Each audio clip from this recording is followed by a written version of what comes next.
Hello, boys and girls. And the book we're going to be reading today is The Teacher's March.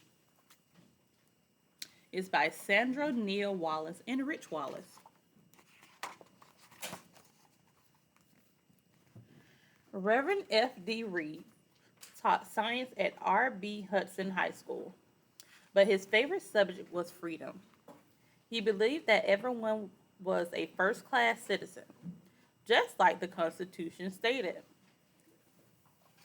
to be treated as less than equal. That just wasn't right.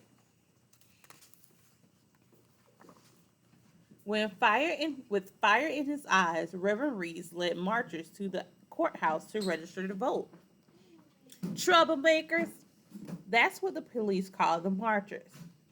Reverend Reese knew that that was a lie. The marchers just wanted to vote like everyone else. But in Selma, Alabama, segregation kept black people and white people apart. A billy club kept black people from voting. Sheriff Clark's cheeks boiled red whenever he spotted Reverend Reese and the marchers. His deputies blocked the marble steps of the courthouse. The sheriff swung his club at the Reverend like he was a baseball, and that kept most people away. Even if they made it into the courthouse, the Reverend knew what would happen. You must take a voting test. A test a test impossible to pass. How many drops of water are in the Alabama River? How could anyone answer a question like that? Reverend Reese pulled his trench coat over his bruises and kept on marching and talking about freedom. He had to find a way to make their voices heard. He needed a triumphant idea. Do we know what the word triumphant means? Let's see. Walking through the school one day, the Reverend found his idea in every classroom. What if the teachers marched? Not just one teacher like him, but hundreds of teachers. Leaders. That's what people call the teachers. The teachers were somebodies of the community. College educated, shiny leather shoes, suits and Sunday brooches, 7 days a week. No group like that had marched for freedom before. If the teachers marched, people would notice and change would come. But in that summer of 1964, a judge declared marching and talking about voting rights against the law in Selma. Don't get involved in that mess, some people warned. It's too dangerous. And that stopped meetings and marches to the courthouse. How would Reverend Reese convince the teachers to march now? He searched for a glorious opportunity. Just before Christmas, he huddled by the TV, watching the great civil rights leader Dr. Martin Luther King Jr. talk about freedom. The Reverend's face lit up like a Christmas tree. Who better than Dr. King to turn things around and help convince the teachers to march? That's right. That night, Reverend Reese wrote a letter to Dr. King, inviting him to Selma. He signed it, "Yours for Better Citizens." Some people thought there's no way Dr. King would come to Selma, but Dr. King said yes. Some preachers feared they'd be arrested if Dr. King spoke in their churches about voting rights, but not the pastor of Brown Chapel. He gave Reverend Reese permission to have Dr. King speak at his church. When the day arrived, clouds hung so heavy they covered the steeples of Brown Chapel. Reverend Reese worried that no one would show up. The night before, a soldier home on leave for Christmas had thrown a smoke bomb near the church, hoping to scare Dr. King away. Do we think that worked? The bomb didn't scare anyone away. 700 people squeezed into Dr. into Brown Chapel waiting for Dr. King. 15-year-old Joyce Parrish sat in her usual row with her mother, Too Sweet. Dr. King swung through the doors of Brown Chapel. Joyce and Too Sweet leapt to their feet and clapped. Dr. King said, "People shouldn't be afraid of being arrested. They should go to jail by the thousands to defend the right to vote." And he wasn't just talking about committed marchers like Reverend Reese. He meant everybody in Brown Chapel. At the next meeting, Reverend Reese spoke to the teachers filling the church pews. He told them about his triumphant idea. "We're not just teachers in the classroom, but leaders in the community," he proclaimed. "People are looking to us to give leadership. We are going to march." The teachers fidgeted as they hadn't heard. Some sat still as statues. When times got quiet, Reverend Reese always said, "You could hear a rat walk on cotton." "I'll believe it when I see it," grumbled the churchgoers. Teachers may be the somebodies, and they taught school to thousands of kids, but when it came to marching, they didn't have the courage. That's what people whispered. Reverend Reese noticed that the teachers were afraid. He knew what they were thinking. If we march, we could get arrested. We could go to jail. We could lose our jobs.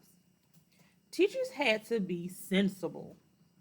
The white superintendent of schools hired them because they had the good sense not to march.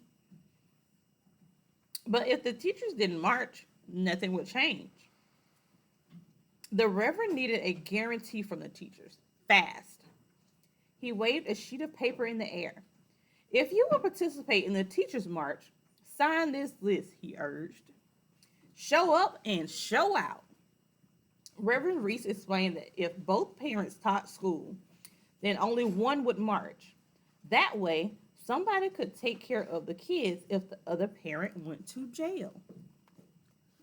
Some so where did this lead to Sweet?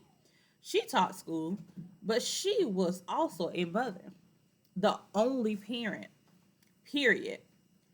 There was Joyce's grandmother who cooked the food, but Too Sweet earned the money for it.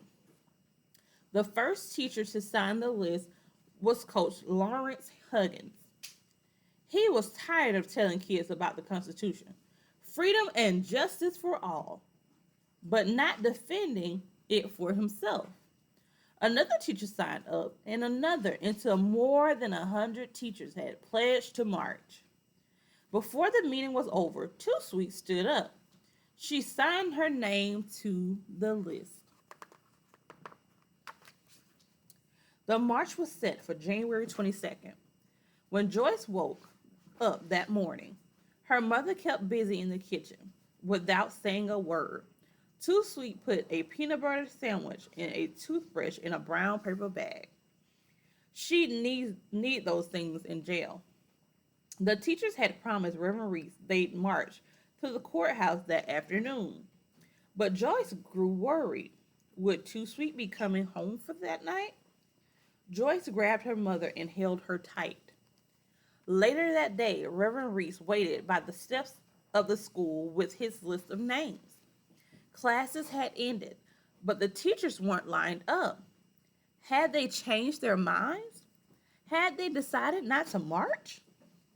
Reverend Reese wouldn't blame them if they had. All week, he'd seen people getting arrested for trying to register to vote. Sheriff Clark herded them into an alley blocked with rope, like they were cattle.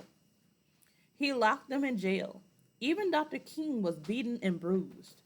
If that could happen to someone like Dr. King, would the teachers be brave enough to march? The wind rustled Reverend Reese's list of names, but he kept his eyes on the school doors. He had faith in the teachers. They'd given him their word. They'd signed the list, but he was standing alone. How do we think Reverend Reese felt in that moment? Suddenly, the doors burst open. One teacher walked out, then another. They held toothbrushes in the air, ready to go to jail for freedom. Soon, 104 teachers scurried down the steps, their toothbrushes gleaming like swords in the Selma sun. The teachers are gonna march, kids shouted. Reverend Reese called Coach Huggins to the front of the line. Coach was strong and fearless. He taught weightlifting to the football team and was in great shape. Reverend Reese wanted him close by in case there was trouble. Whenever anyone marched, there was bound to be trouble.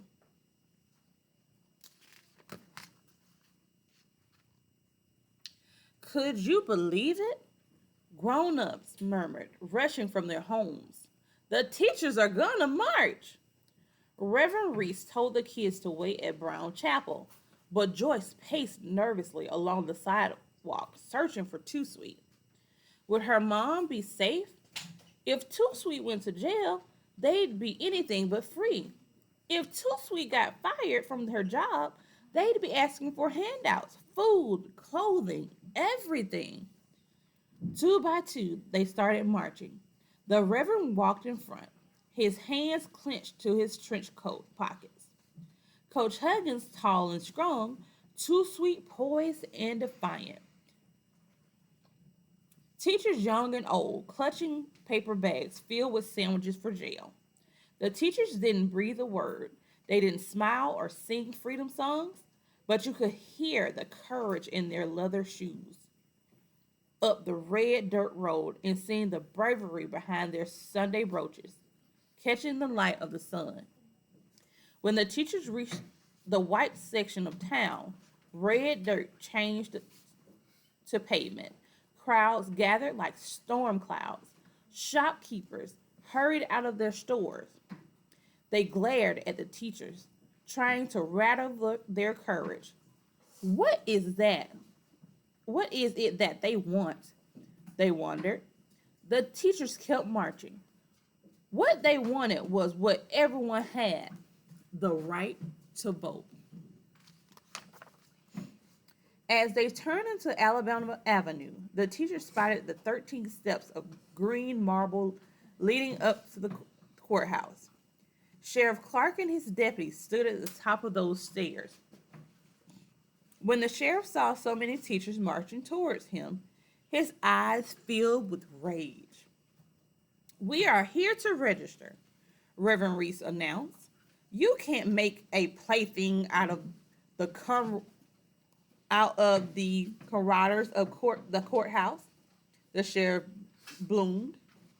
You think you can make it a Disneyland? We have the right to be here, the Reverend insisted. I will give you 1 minute to clear the steps, Clark roared, or I'll have you all arrested. The teachers folded their arms. Some gripped their paper bags tighter, but they refused to move. 10 seconds, yelled the sheriff. Reverend Reese and the teacher stood on the courthouse steps, as still as the Statue of Liberty. Time's up. Now move it. Sheriff Clark and his deputies reached for their billy clubs. The sheriff jabbed Coach Huggins in the stomach. Then Reverend Reese. The teachers fell down the steps like dominoes. Reverend Reese led the teachers back up again. Sheriff Clark grew so angry that he shoved the teachers down the steps even harder a second time. The school superintendent rushed out of the courthouse. He stared at the teachers. He could fire each and every one of them. Reverend Reese, Coach Huggins, Too Sweet. The teachers stared right back at him. They looked into the angry eyes of Sheriff Clark. Go ahead, Reverend Reese kept thinking. Arrest us. This wasn't Disneyland. This was real life. First class citizens. That's what they were, nothing less. The Constitution guaranteed it.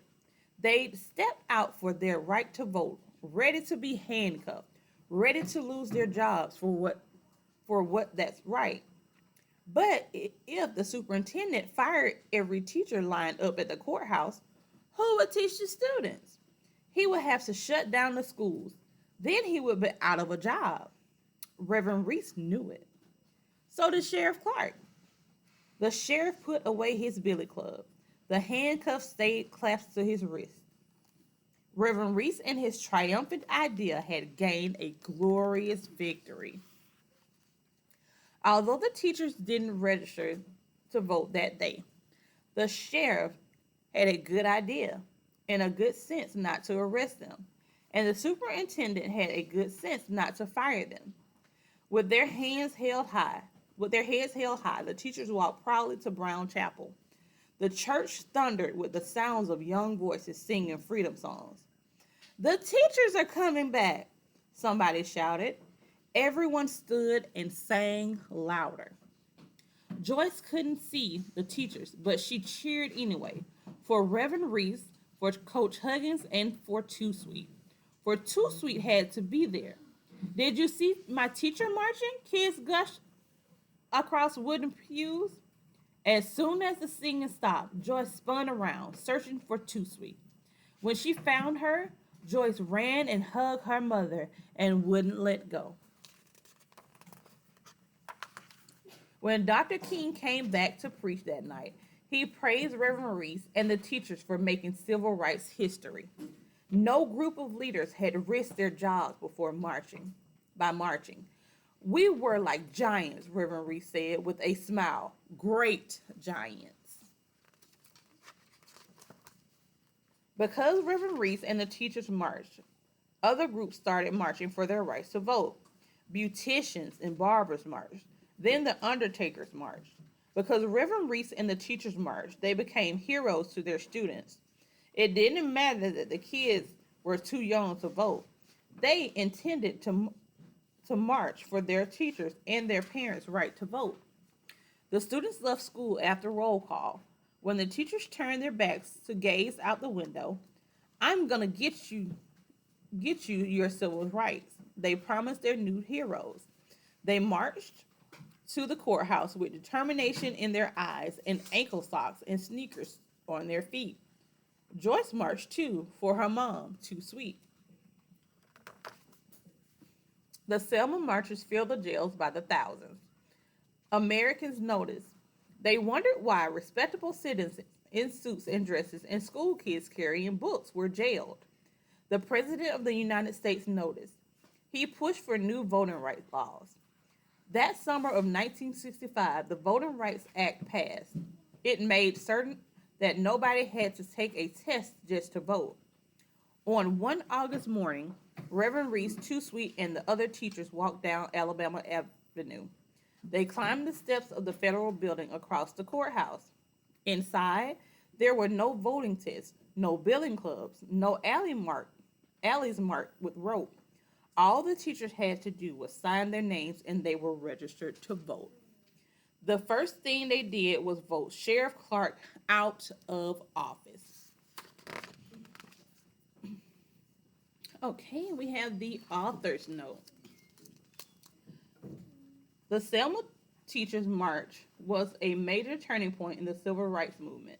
In 1965, Dr. Martin Luther King Jr. said the march was the first time such a well organized and dramatic protest had been made by a group of black professionals. Yet few had ever heard of the Teachers March or the people responsible for leading it.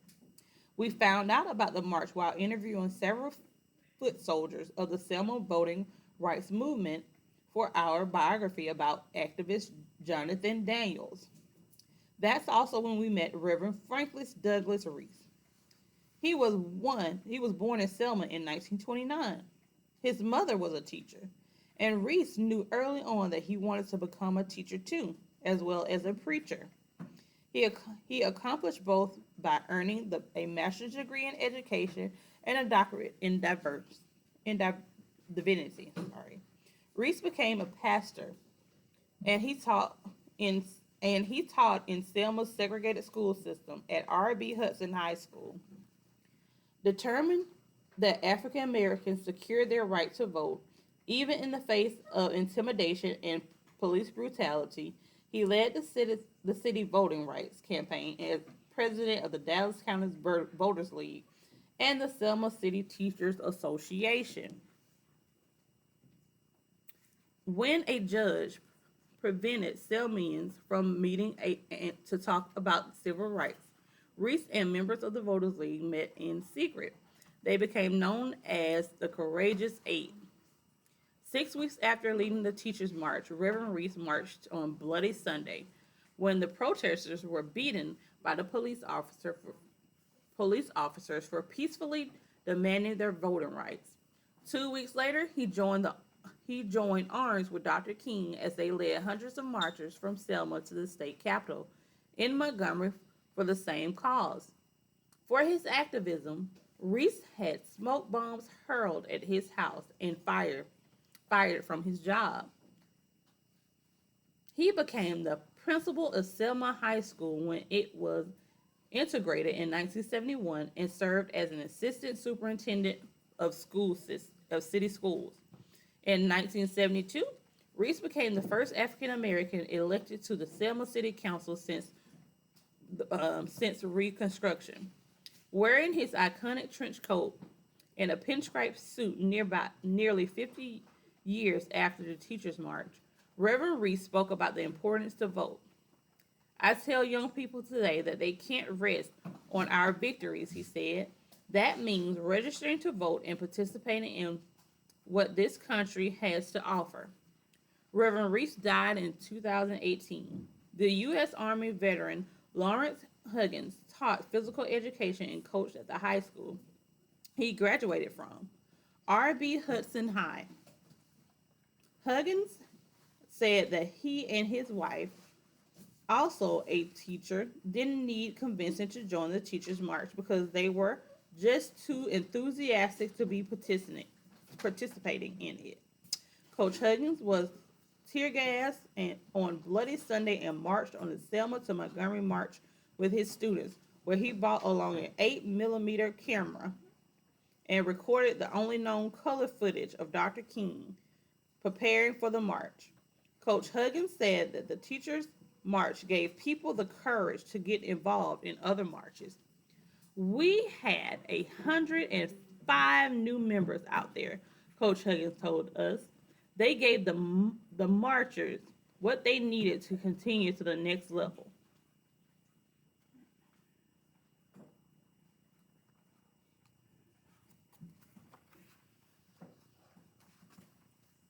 All right, and that is the end. All right, I hope you guys have learned something very valuable from this book today. What do we think about this book today? Give me your thoughts. All right, that's it for today. I'll see you guys again on the next video. Bye-bye.